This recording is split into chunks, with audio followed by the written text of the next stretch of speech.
Hello दोस्तों, एक बार फिर से स्वागत है आप सभी का आपके अपने प्यारे यूट्यूब चैनल मिस्टर फिजिक्स में। जैसे कि मैंने आप लोगों को कहा था कि लॉज ऑफ मोशन स्टार्ट हो चुका है।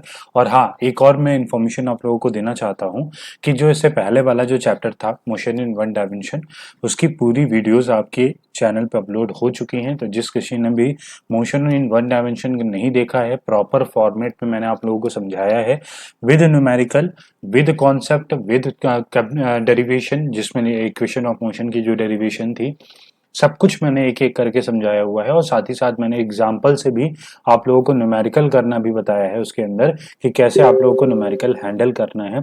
उन सब चीज़ों में भी मैंने डिटेल में बात करी हुई है। तो स्वागत है एक बार फिर से आप सभी का आपके अपने प्यारे यूट्यूब चैनल मिस्टर फिजिक्स में। आज जो हमारा सीरीज होने वाली है वो चैप्टर नंबर 3 हम लोग कंटिन्यू कर रहे थे। और ये जो लॉज ऑफ मोशन का पार्ट 2 होने वाला है, जे यहाँ से हम लोग न्यूटन के लॉ पढ़ना स्टार्ट करेंगे।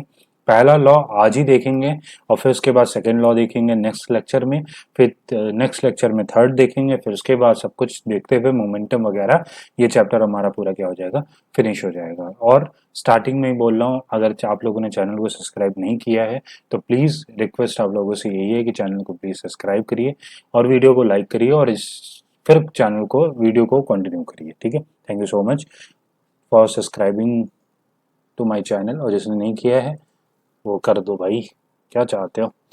आज जो हमारा टॉपिक है वो है Newton first law of motion. सबसे पहली बात है कि न्यूटन ने 3 नियम दिए न्यूटन ने। और 5 नियम, चौथा नियम हमारे ओझा सर ने दिया था। तो न्यूटन ने 3 ही दिए थे, फिर चौथा हमारे ओझा सर ने दिया, वो भी याद रखना है। तो पहले 3 नियमों को पढ़ते हैं, फिर जिंदगी आपको चौथा नियम सिखा देगी। If a body is at rest, is it remains at rest unless a force is applied. अगर कोई बॉडी, सबसे पहला पॉइंट क्या कहता है कि अगर कोई बॉडी हमारी किस में है, रेस्ट में है, तो वो हमेशा किस में, हमें रिमेन्स किस में रहेगी, रेस्ट में, जब तक कोई फोर्स अप्लाई नहीं होगा बॉडी के ऊपर। दूसरा हमारा है कि if a body is moving it will continue to move, वो हमेशा लगातार मूव करते रहेगी with the same speed in the same direction unless a force is applied on it. जब तक उसके ऊपर फोर्स अप्लाई नहीं करेंगे, जो बॉडी मूव कर रही है वो मूव करती रहेगी, अपने फोर्स को, अपनी डायरेक्शन को या अपने जो स्टेट को वो चेंज नहीं करेगी, जब तक कोई एक्सटर्नल फोर्स उसके ऊपर अप्लाई नहीं किया जाएगा। बेटा मैंने स्टार्टिंग में आप लोगों को जब कॉन्सेप्ट बताया था फोर्स का, तो फोर्स का कॉन्सेप्ट मैंने डेफिनेशन में ही बताया था कि जब अपनी स्टेट को चेंज करता है, कोई भी बॉडी अपनी स्टेट को चेंज करती है, तो वो बेसिकली हमारा क्या कहलाता है कि बॉडी फोर्स लगता है, तब बॉडी अपनी स्टेट को क्या करती है, चेंज करती है। ये मैंने आप लोगों को पहले लेक्चर में बता के रखा है। तो जब तक फोर्स अप्लाई नहीं होगा बॉडी की स्टेट को कैसे बदल सकते हैं हम लोग, पहला क्वेश्चन यही आता है। तो यहीं से हमारा निकल आया, पहला, अगर कोई रेस्ट में है तो वो रेस्ट में रहेगा जब तक कोई फोर्स अप्लाई नहीं किया है। और दूसरा, जब तक कोई मोशन में है तो वो मोशन में रहेगा जब तक कोई फोर्स अप्लाई नहीं किया जाएगा। मतलब अगर आपको ग्रेविटेशनल फोर्स ना लगे, अगर आपके पास फ्रिक्शनल ना लगे, एयर का फ्रिक्शन ना हो, तो अगर कोई आपको धक्का दे दे तो आप चलते चले जाएंगे, आप रुक ही नहीं पाएंगे जब तक कोई चीज आगे आपसे आके रोकेगी नहीं। According to Newton's first law, if the body is in the state of rest, अगर बॉडी स्टेट ऑफ रेस्ट में है तो it will remains in the state of rest, and if a body is in the state of motion it will remains moving in the same direction with the same speed unless an external force is applied on it। जब तक कोई force, सीधी हिंदी भाषा में बात करें तो कहने का मतलब ये है न्यूटन फर्स्ट लॉ के अकॉर्डिंग कि कोई बॉडी अगर रेस्ट में है तो वो रेस्ट में रहेगी, कोई मोशन में है तो वो मोशन में रहेगी, जब तक कोई एक्सटर्नल फोर्स बॉडी पे अप्लाई नहीं किया जाएगा। एक्सटर्नल फोर्स कौन सा फोर्स होता है, जब कोई बाहर से फोर्स लगता है उस फोर्स को हम बोलते हैं एक्सटर्नल फोर्स। जब तक बाहर से कोई फोर्स बॉडी के ऊपर अप्लाई नहीं किया जाएगा तो बॉडी अपने स्टेट को चेंज नहीं करेगी। अगर वो रेस्ट में है तो रेस्ट में ही रहेगी, मोशन में है तो मोशन में ही रहेगी। ये हमारा क्या था, न्यूटन्स का फर्स्ट लॉ। अब आगे देखते हैं क्या कहते हैं न्यूटन भाई साहब। न्यूटन भाई साहब ने और क्या बताया कि अगर क्वांटिटेटिव डिस्कशन करें हम, तो अभी ना मैंने फोर्स के बारे में बताया है कि फोर्स का फॉर्मूला क्या होता है, ना ही मैंने फोर्स की डेफिनेशन के बारे में दे जाना है और ना ही मैंने ये जाना है कि फोर्स को कैलकुलेट कैसे करेंगे। सिर्फ मैंने डेफिनेशन पढ़ी है कि किसी भी ऑब्जेक्ट के स्टेट को चेंज करने के लिए हमें क्या चाहिए, एक फोर्स चाहिए। फोर्स तब लगेगा जब बॉडी की स्टेट चेंज होगी या फिर साइज या शेप भी चेंज करना होगा, तो हमें क्या अप्लाई करना पड़ेगा, फोर्स अप्लाई करना है। अच्छा, एक और आसान सी भाषा में अगर फोर्स करें तो पुश और पुल, तो पुश और पुल भी क्या कहलाता है, फोर्स कहलाता है। किसी ऑब्जेक्ट को पुश करना या पुल करना भी क्या कहलाता है, फोर्स कहलाता है। हम न्यूटन का फर्स्ट लॉ देखें तो हमें न्यूटन का फर्स्ट लॉ क्या बताता है, सबसे पहली चीज बताता है डेफिनेशन ऑफ इनर्शिया बताता है। इनर्शिया क्या होता है वो भी हम लोग देखेंगे, और हमें बताता है कि डेफिनेशन ऑफ फोर्स क्या होता है। फोर्स में भी डेफिनेशन की फोर्स मैंने जब पढ़ी थी आप लोगों को, इससे पहले वाले लेक्चर में जब आप लोगों को पढ़ाई थी, तो वहां भी मैंने आप लोगों को कहा था कि बॉडी अपना स्टेट चेंज करेगी, उसके पीछे का रीजन किसका, स्टेट को चेंज करेगी, उसके पीछे का रीजन किसका होता है, किसका होता है, फोर्स का होता है। जब तक कोई फोर्स नहीं लगेगा तब तक बॉडी कोई अपने एक्सटर्नल बॉडी अपने स्टेट को चेंज नहीं करेगी। यही हमने सेम चीज हमने न्यूटन के फर्स्ट लॉ में पढ़ी कि जब तक कोई एक्सटर्नल फोर्स नहीं लगेगा बॉडी अपने जो स्टेट को है, अपने स्टेट को चेंज नहीं करेगी। तो जब फोर्स लगेगा तभी बॉडी अपने स्टेट को क्या कर पाएगी, चेंज कर पाएगी। और दूसरी बात है, इन्होंने क्या बताया, डेफिनेशन ऑफ इनर्शिया। इनर्शिया की डेफिनेशन हमें बताया कि इनर्शिया होता क्या है, इनर्शिया की वजह से कितने टाइप के इनर्शिया होते हैं, ये सब चीजें हमें किसने बताया, न्यूटन के फर्स्ट लॉ से ही पता चला। ठीक है, तो आगे देखते हैं हमारा,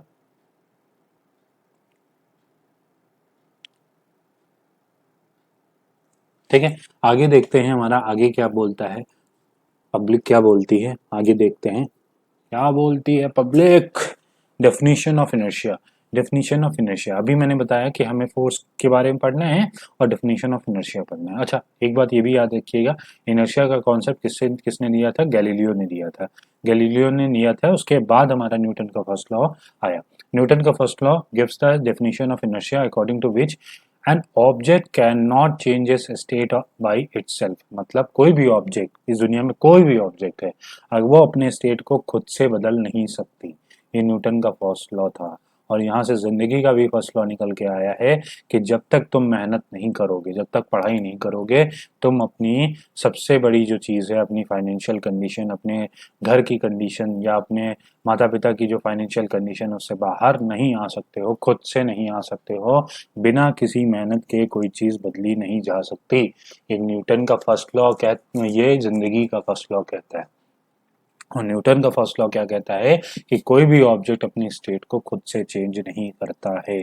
अगर कोई किसी को जज करना होगा तो वो कोई ना कोई फोर्स क्या करेगा, लगाएगा, तभी उसके स्टेट में क्या होगा, चेंज होगा।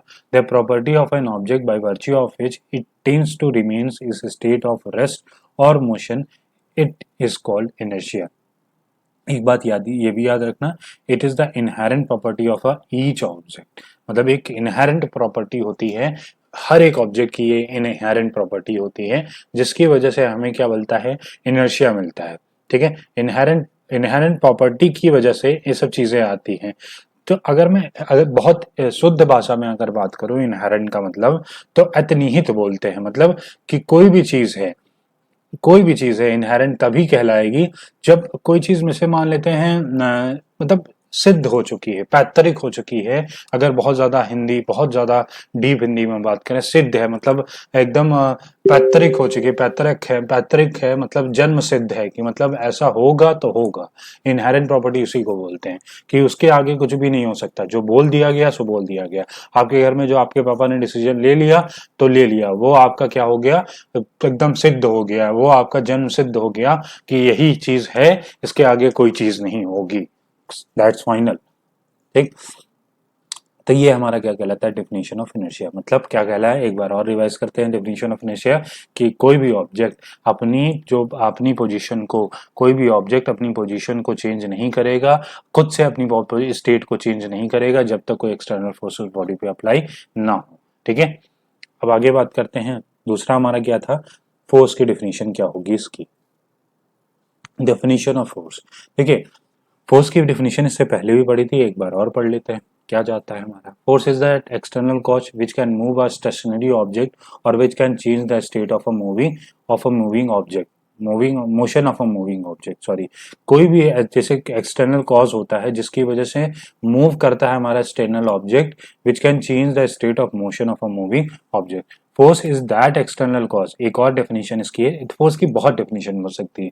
ऐसे अगर हम सीधी भाषा में बात करें तो अभी मैंने बताया तो पुश और पुल, पुश करना या पुल कहलाना करना हमारा फोर्स कहलाता है। किसी बॉडी के स्टेट को चेंज करना, when a body change when a body change its state, तो वो भी हमारा क्या कहलाता है, फोर्स कहलाता है। अगर वो साइज या शेप को भी चेंज करता है तो वो भी हमारा क्या कहलाता है, फोर्स कहलाता है।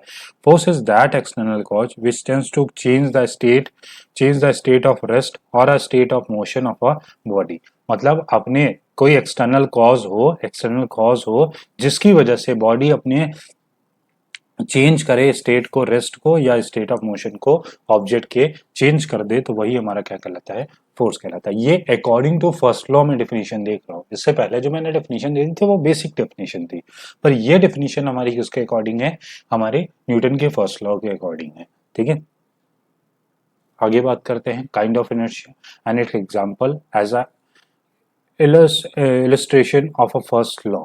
फर्स्ट लॉ को देखते हुए जो हमारे काइंड ऑफ इनर्शिया क्या क्या होते हैं और इसके एग्जाम्पल क्या क्या हो सकते हैं। सबसे पहला जो हमारा, देखो बेसिकली होते 3 टाइप के हैं, पर आप लोगों को यहाँ पे क्लास 9 के अंदर दो ही पढ़ने हैं। सबसे पहला इनर्शिया ऑफ रेस्ट होता है, दूसरा इनर्शिया ऑफ मोशन होता है। एक और तरीके का होता है इनर्शिया ऑफ डायरेक्शन भी होता है, पढ़ लो आगे काम आएगा। इनर्शिया ऑफ डायरेक्शन भी होता है, तो आप लोगों को क्लास 11th के अंदर ये चीज पढ़ना है कि इनर्शिया ऑफ डायरेक्शन के बारे में। तो देखिए एक एक करते पढ़ते हैं कि इनर्शिया ऑफ रेस्ट और इनर्शिया ऑफ मोशन क्या होता है। अब सबसे पहली चीज है inertia of rest. If a body is at rest it will remains at rest unless, अगर कोई बॉडी रेस्ट में है वो रेस्ट में रहेगी, ठीक, जब तक unless an external force is applied to वो चेंज इस स्टेट ऑफ रेस्ट, जब तक कोई एक्सटर्नल फोर्स नहीं अप्लाई होगा उसके स्टेट को चेंज करने के लिए this property of a body is called the inertia of rest. ये हमारा क्या कहलाता है, इनर्शिया ऑफ रेस्ट। सबसे पहले अगर एग्जाम्पल देखें, बहुत मतलब एक तरीके के बहुत रोमांचक एग्जाम्पल हैं, आपको अपनी डेली टू डेली लाइफ को कनेक्ट करने का एक मौका मिलेगा इसके अंदर। हम मार्कर को चेंज करते हैं, सबसे पहले मार्कर के कलर को चेंज करते हैं। आज कौन सा कलर है, बताओ बताओ बताओ बताओ बताओ बताओ, ये वाला ना ना, मजा नहीं आ रही, मजा नहीं आ रही, मजा, येलो कलर का लेते हैं, ये ठीक है, ये तो चल ही नहीं रहा। हाँ बिल्कुल भी मज़ा नहीं आ रहा, एक तो 1% मज़ा नहीं आ रही। चलो लेते हैं रेड, ठीक, रेड लेते हैं। सबसे पहला है when a train suddenly start moving forward the passenger standing in the compartment trends to fall backward. मतलब कहने का मतलब ये है कि जैसे मान लेते हैं, अगर हम मानते हैं कि एग्जाम्पल एक मतलब डेली टू डेली लाइफ से एग्जाम्पल में आपको समझाते हैं। जैसे मान लेते हैं कि एक ट्रेन है, when a train suddenly start moving forwarding, मतलब अगर मान लेते हैं कि ये ट्रेन है, ट्रेन का ये डिब्बा है, इस ट्रेन के डिब्बे में आप बैठे हुए हैं, बढ़िया खड़े हुए हैं, बैठे नहीं खड़े हुए हैं, ठीक, और सडनली ये ट्रेन क्या करना स्टार्ट कर दी, मूव करना स्टार्ट कर दी, इधर फोर्स लगेगा ये मूव करना स्टार्ट करेगा।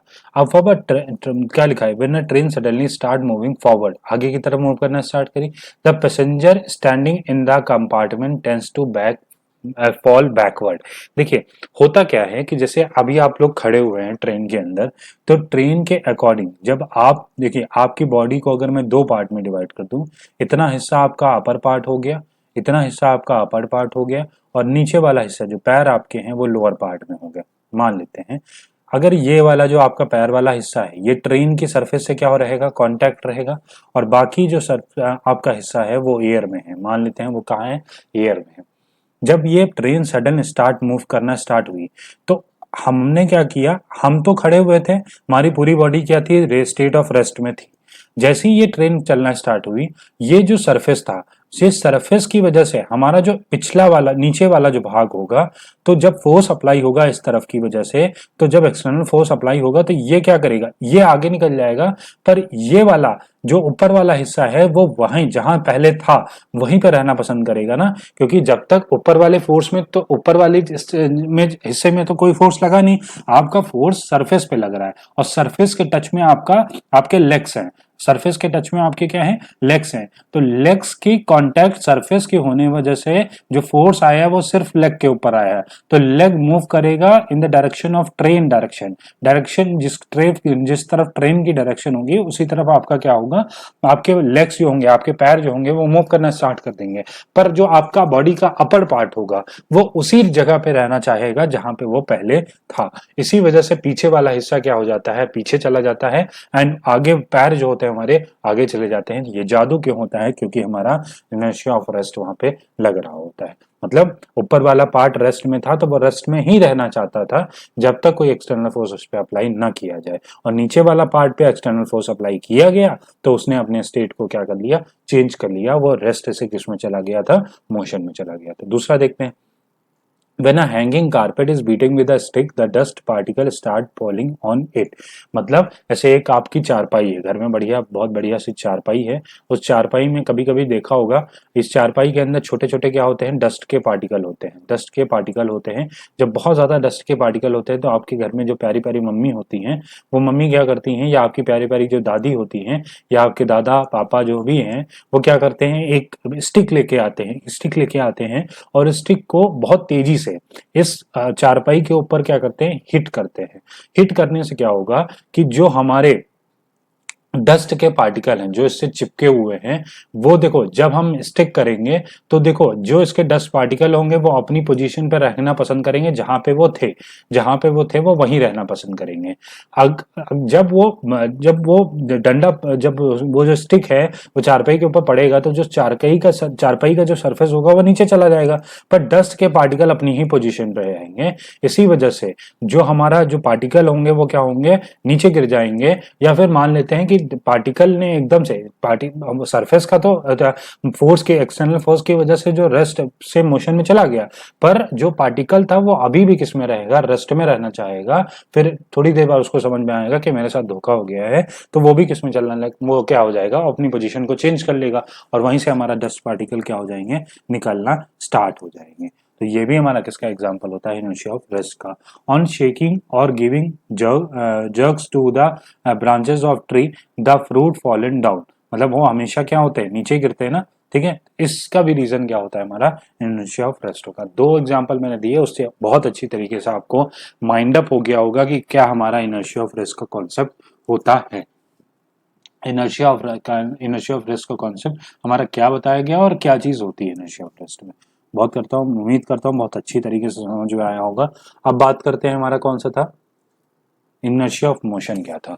A body in a state of motion, देखो उसमें जब रेस्ट में था तो वो रेस्ट में रहेगा जब तक कोई एक्सटर्नल फोर्स उसके ऊपर अप्लाई ना किया जाए। पर अगर इनर्शिया ऑफ मोशन की बात करें तो body in a state of motion continuous to in the state of motion with the same speed in the direction, same direction on the straight line unless an external force is applied on it to change its state. जब तक कोई external force इसके ऊपर apply नहीं होगा जिसकी वजह से वो अपना स्टेट को चेंज कर पाए, वो हमारा क्या कहलाता है, इनर्शिया ऑफ मोशन कहलाता है। This property of a body is called the inertia of motion. Example देखते हैं, अ cyclist riding along a level road goes does not come to rest immediately after he start pedalling. मतलब अगर कोई बढ़िया cycle चलाते हुए जा रहा है और मैं गाना गाते हुए जा रहा, मैं निकला और साइकिल लेके और रास्ते पे फिर मैंने ब्रेक अप्लाई किया, पर ब्रेक तो मैंने अप्लाई किया, ब्रेक नहीं अप्लाई किया, मैंने पैडलिंग करना तो रोक दिया पर मेरी साइकिल नहीं रुकी। उसके पीछे का रीजन क्या था कि वो जो उसने ब्रेक अप्लाई करेगा तो वो ऑब्वियसली सी बात है, ब्रेक जब अप्लाई करेगा तो वो जो ब्रेक के शूज होंगे वो प्रेशर, वो फोर्स अप्लाई करेंगे आपके किस पे, पहिए के ऊपर। पर जब वो चल रहा है और आपने पैडलिंग करना एकदम से बंद कर दिया तो कोई फोर्स धीरे धीरे बाइक रुक जाएगी उसके, मैं तो मानता हूँ बाइक रुक जाए, वो कार आपकी या फिर आपकी जो साइकिल है वो रुक जाएगी। उसके पीछे का रीजन होता है फ्रिक्शनल फोर्स, जो आपको आपकी हवा जो होती है वो आपको क्या कर रही होती है, रजिस्ट कर रही होती है, इस वजह से वो आप धीरे धीरे करके रुक जाते हैं। अगर वो चीज ना हो तो आप कभी नहीं रुकेंगे, आप चलते चले जाएंगे। एक पैंडल मारो सीधे पहुंच जाओ अफगानिस्तान, एक पैंडल मारो सीधे पहुंच जाओ नॉर्थ अमेरिका। तो ये ऐसा सिस्टम होता है, पर ऐसा सिस्टम नहीं है। उसके पीछे रीजन क्या है कि हमारा एयर का फ्रिक्शन होता है। तो जब तक कोई जो पैडलिंग है जो अगर मार दी तो वो रुकने का नहीं, धीरे धीरे करके ही वो रुकेगा, बढ़िया आराम से निकलता हुआ चला जाएगा वो। When a passenger jumps out of a moving train it down falls down मतलब बैकवर्ड चले जाते हैं। मतलब कहने का मतलब है कि जैसे आपने एक सोचा कि आप क्या करते हैं, ट्रेन से कूद जाते हैं, कभी मत कूदना चलती हुई ट्रेन में, ठीक है। तो अगर आप मान लेते कि इस ट्रेन के डिब्बे से आप चलती हुई ट्रेन के, देखो ट्रेन जब आप जा रही थी तो यहाँ पे इस डायरेक्शन में आप जा रहे थे, इसी ट्रेन के अंदर आप बैठे हुए थे, इस ट्रेन के अकॉर्डिंग आप इस डायरेक्शन में जा रहे थे। पर जब आप कूदेंगे तो आपकी डायरेक्शन ये होगी, पर अभी भी आप उसी पोजीशन को रिगेन करने की कोशिश करेंगे जिस पोजीशन में आप थे। इसी वजह से आप जब गिरेंगे तो आप पीछे की तरफ जाएंगे। आप जब गिरेंगे ये नहीं कि आप आगे निकल जाएंगे, आप पीछे की तरफ जाएंगे। क्यों पीछे की तरफ जाएंगे? क्योंकि आप ट्रेन के अकॉर्डिंग मोशन में थे, ट्रेन के अकॉर्डिंग क्या थे, मोशन में थे। पर आपने जब कूदा तो आप अभी भी अपने आप को किस में रहना चाहेंगे, मोशन में ही रहना चाहेंगे। जब आप धड़ाम से गिरेंगे और आपका सर फूट जाएगा तो आप क्या होंगे, जैसे ही गिरेंगे तो आप फोर्स अप्लाई होगा तो आपको रोक लेगा। पर अगर आपको रोक नहीं पाया वो, तो वो आप क्या करेंगे, आपको क्या करेगा वो, धीरे से क्या करेगा, रोकने की कोशिश करेगा, और जिसकी वजह से आप क्या हो जाएंगे, आराम से रुक जाएंगे बढ़िया, और टहलते हुए फिर सर जो फूटा है उसमें पट्टी उट्टी करा के फिर क्या हो जाएंगे, घर पहुंच जाएंगे। तो इससे अच्छा है कि कभी भी ट्रेन से, चलती हुई ट्रेन से मत कूदना, ठीक है। तो इनर्शिया ऑफ मोशन हमारा ये चैप्टर यहाँ पे, ये इनर्शिया ऑफ दो ही तरीके थे, इनर्शिया ऑफ डायरेक्शन बेसिकली वो तो आपको 11 में पढ़ना है, तो कोई दिमाग फालतू का उसमें लगाने से कोई फायदा है नहीं आप लोगों का। यहाँ बात करते हैं मल्टीपल चॉइस क्वेश्चन की, 3 क्वेश्चन इसके भी हैं। The property of a inertia is more in, किसमें होगा, कार में होगा, ट्रक में होगा, हॉर्स कार्ट में होगा, कि टॉय कार में होगा? होगा सब में, इनर्शिया सब में होगा, पर ट्रक में ज्यादा होगा। क्यों ज्यादा होगा? कार में भी नहीं होगा, हॉर्स कार्ट में भी नहीं होगा, टॉय में नहीं होगा, क्योंकि ट्रक का इन सबसे कंपैरिजन करें तो ट्रक का मास सबसे ज्यादा होगा। सबसे ज्यादा मास किसका होगा? ट्रक का होगा। तो मास ज्यादा, तो उसे इनर्शिया क्या लगेगा, ज्यादा लगेगा, ठीक है। तो उसको बहुत मुश्किल होगा उसके रेस्ट को मोशन में चेंज करना, और रेस्ट मोशन को रेस्ट में चेंज करना, ये एक डिफिकल्ट टास्क होगा, क्योंकि उसका मास क्या होगा, ज्यादा होगा। अगर आगे बात करें क्वेश्चन नंबर 2 की, the tennis ball and the cricket ball both are stationary, मतलब रखे हुए हैं, एक ये बॉल है और एक ये बॉल है छोटी सी, ठीक। The state motion, the to start motion in then are less force is required to in for the cricket ball than for the tennis ball. कम फोर्स लगेगी क्रिकेट बॉल में in comparison to tennis ball. अगर बात करें second option की, तो less force is required for the tennis ball than the cricket ball. ये tennis ball है, ये क्रिकेट बॉल है, ठीक है। सेम फोर्स इज रिक्वायर्ड, दोनों में बराबर फोर्स लगेगी। नथिंग कैन बी सेड, हम कुछ नहीं कह सकते, नोटा की तरफ जाना पसंद करेंगे, हम कोई भी फैसला नहीं लेना चाहते हैं। हम जीवन में बहुत परेशान हो सकते हैं, मुझसे मत पूछिए कि मैं कौन सा ऑप्शन लूं। नथिंग कैन बी सेड, मैं कुछ नहीं कह सकता इसके बारे में, क्योंकि सर ने इतनी अच्छी तरीके से मुझे बता दिया है कि मैं इसके और कुछ बताना चाहता हूं कि जो लेस फोर्स अप्लाई होगा required for the tennis ball than a cricket ball. क्यों? क्योंकि टेनिस बॉल का जो मास होगा वो क्या होगा, कम होगा। मास ऑफ टेनिस बॉल क्या होगा, कम होगा in comparison to mass of, क्या होगा, मास ऑफ क्रिकेट बॉल, ठीक है। तो लेस फोर्स किस में लगेगा, टेनिस बॉल के अंदर लगेगा। एक एक उंगली से आप लोग टेनिस बॉल को उड़ा सकते हैं, ठीक है। ये सब काल्पनिक है, कृपया अपनी जिंदगी से इसको जोड़ने की कोशिश न करें। अ फोर्स इज नीडेड, क्या नीडेड, जिंदगी में जैसे आपको वो चाहिए वैसे फोर्स के लिए क्या चाहिए? तो सबसे पहले बात करें, change the state of motion और स्टेट ऑफ रेस्ट, तो पढ़ा पढ़ा कुछ लग रहा है। Keep the body in motion, सिर्फ मोशन में तो कह नहीं सकते। Keep the body in stationary, सिर्फ रोके, मतलब रेस्ट पे, अगर मैं इसको रेस्ट भी बोल दूं कि बॉडी इन रेस्ट, तो ये भी आधा अधूरा है। आधा अधूरी जिंदगी किसी काम की नहीं है, ना ही आधा अधूरा स्टेटमेंट किसी काम का है। Keep the velocity of a body constant, अगर कोई वेलोसिटी कांस्टेंट कर दोगे तो उसे क्या लेना देना फोर्स का, क्या है जिंदगी में, क्या ही लेना देना उससे। तो सबसे पहला जो हमारा ये ऑप्शन अधूरा था, ये भी ऑप्शन अधूरा था, ये एक बेतुका था।